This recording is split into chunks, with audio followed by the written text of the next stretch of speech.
Hey guys! Alright, so last day of my 6-day stretch of work days, finally. I was gonna try to get a video. I was gonna try to get to the videos earlier, but got started kind of late and made breakfast. I made us some French toast for breakfast this morning just for something different. I haven't really had grain foods. I've pretty much quit eating all grain foods.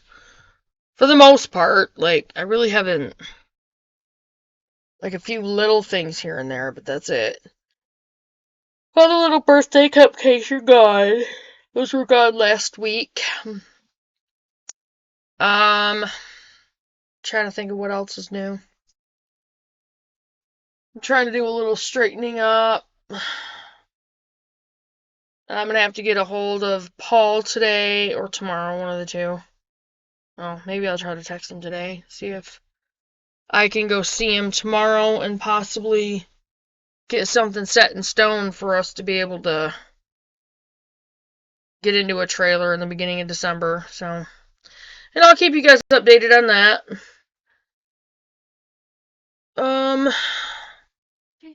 Just kind of been going through my videos. My hair's all funky. Been going through my videos and checking out the subtitles on them and just little things. We're up to 83 subscribers, so if anybody is interested in one of the peppermint charcoal bars, let me know. Give me a second, I'll be right back. I will show you guys what they look like. Okay. You're fine, Chloe. Now, this is what they look like.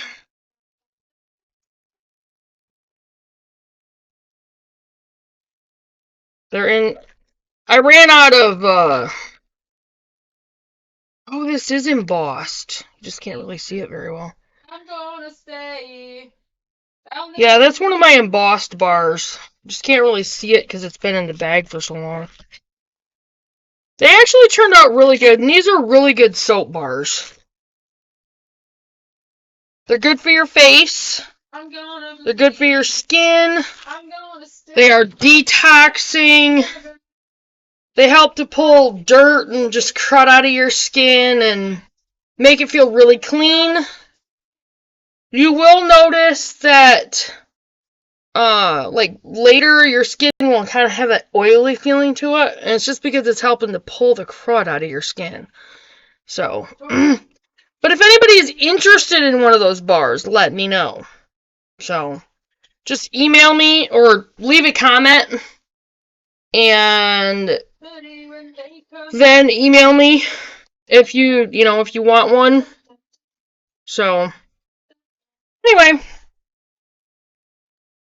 I will get on to today's video. Today's video is 5 things new beekeepers should not worry about. And we're still under the getting started. It's going to take a while. I said it was going to take a while. So, I'm going to try tomorrow to get out quite a few more videos. So, try to see how quick I can get through this. Alright. In my experience, most new beekeepers are worrywarts. They spend a lot of energy fretting over their bees, but mostly they focus on the wrong things. Read on to find out what you can stop stressing about. Okay. I'm sorry, I have to take this off. I'm so freaking hot. Oh, dude. Wedding.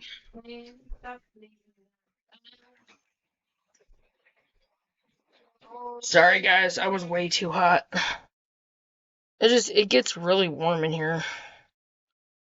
But our weather hasn't been real cold yet. We've had a few cold days.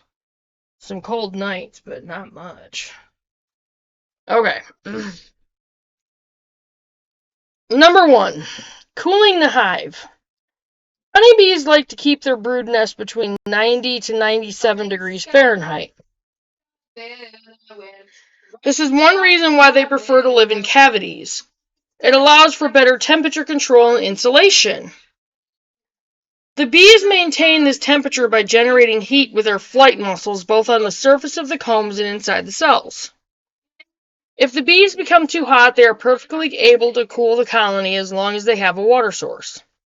The bees create air currents in the hive to pull hot air out of the hive.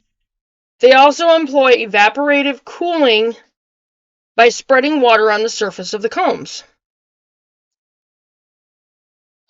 Sorry, I'm sweating.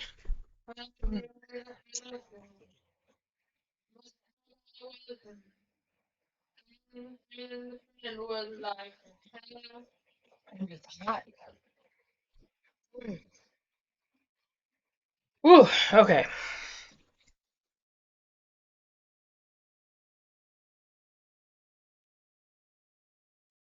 New beekeepers often fret over temperature and fiddle with the entrances to their hives when it is hot out.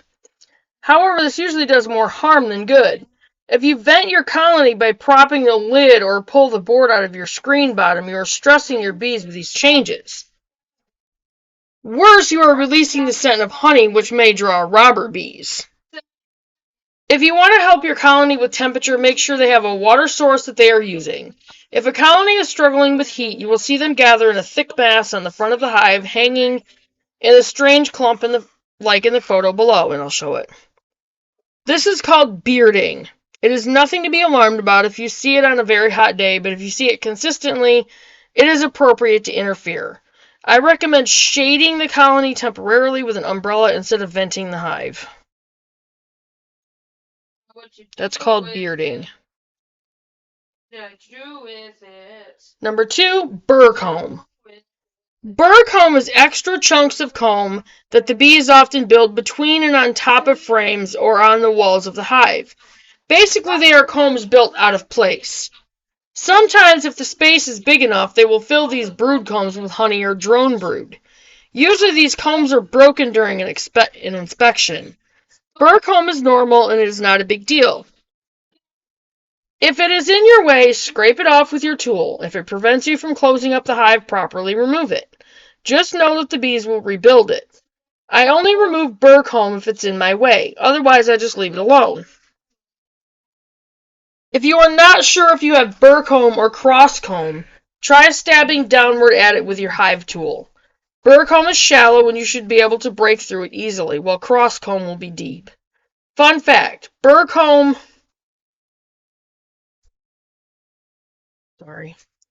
usually has a higher ratio of wax. Save the burr comb you remove for wax processing. Number 3, coloring. Everyone loves the look of freshly made comb, especially if it's gleaming with honey, but comb grows darker with age, particularly when the bees use it to raise brood. If you buy a starter colony and the combs are dark, it doesn't mean the bees are unhealthy or that anything is wrong with that comb. It's just older comb. Some beekeepers like to rotate out old comb by moving it into the honey supers where it can be harvested out of the hive. I only rotate out comb when the bees stop using it because of its age. Some new beekeepers also worry about the coloring of their bees. It's common for worker bees and drones to have different coloring from each other, and also for there to be different coloring among workers. It just means that your queen mated with drones who had differing coloration. Remember, many of the workers in the hive are half siblings and they will not all look alike. The drones, too, can be different colors. They are all haploids and have only 16 chromosomes from their mother queen. However, the queen has 32 chromosomes and she passes on a random 16 to her sons, allowing for some variation among her sons. And there's that picture. Number 4, drones. Beekeepers love to make fun of drones because they do not do all the housework that Beekeepers love to make fun of drones because they do not do all the housework that worker bees do. I'm kind of out of it right now. I don't know why. I woke up a little bit earlier today, which is probably why. I need to make my coffee. No, not for the caffeine to wake up, just for something extra. They are viewed as expendable at best and as a useless drain on resources at worst. Many beekeepers repress drone production in their hives by using foundation. They are not used to seeing a natural level of drones in a colony. I often get comments on social media about how many drones are present in my photos. Beekeepers associate high drone numbers with a weak or absent queen. But if you are allowing your bees to build natural comb, it is normal to see lots of drones in the spring. Don't spend time worrying about exactly how many drones your colony has made. Your bees know what they are doing. As long as you see queens, a strong population of worker bees, and a healthy brood pattern, it is not a problem. Really? Number 5, wasps, moths, and beetles. Many beekeepers fret over wasps, moths, and beetles because they are easy to see. I often get messages from new beekeepers asking me the best way to kill wasps, beetles, and moths. Should I put up a wasp trap, they ask. In my opinion, it's pointless to try to control the population of wasps or beetles or moths in your area. You will never be able to kill them all. These villains of the hive are mostly secondary threats that only impact weak colonies. If your colony is strong, you will not have a problem with any of them. However, if your colony is weakened by something less visible, varroa mites, for example, these secondary threats move in and it may appear that they are destroying your hive, when in fact, it is the mites and the viruses they transmit. It is not uncommon to see beetles and moths in a healthy hive, but the bees normally keep them confined to the perimeters of the hive.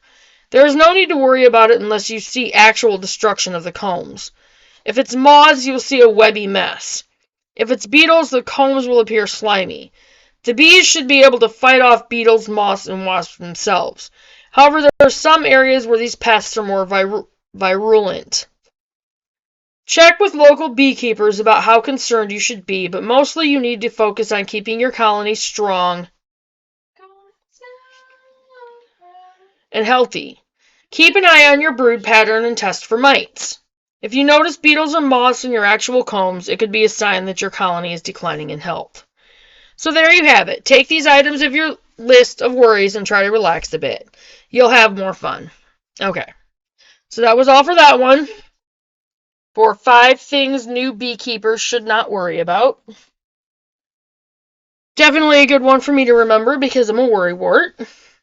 Anyway, I'm gonna go ahead and get off from here and get this uploaded. And again, if anybody wants one of my...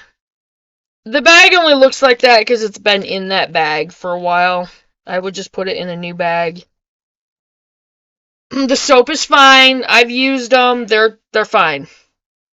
Or, like, I have one that I've been using, so they're fine. Anyway, and they last quite a while, so I will... Just let me know if you are interested in one of those. That's the Peppermint Charcoal Detox Facial Bar. Just because it's a facial bar doesn't mean you can't use it anywhere else. You can use it all over your body, and it's still fine. And it's great. It's great for your skin. So just let me know if you're interested, and I will get with you. So just leave a comment if you're interested, and I will get back with you. So, if you guys are new to the channel, go through, watch the videos. Watch the videos, like the videos, share the videos, recommend the channel. Help us to move on and move forward. And I thank you to the new subscribers that subscribed just recently. And I'll get that video out pretty soon. Sorry. I do need to talk to our son and see if within the next couple of weeks he can get all the rest of the supplies down to us. And it's going to take me a minute to go through them and sort out what I can use right away and what I can't. But I'm going to get off from here and get this video uploaded. And remember to like and share the videos and recommend the channel. And hit the subscribe button if you haven't already. And make sure you click the bell so you get all the notifications. And I will see you guys in the next one. Bye, guys.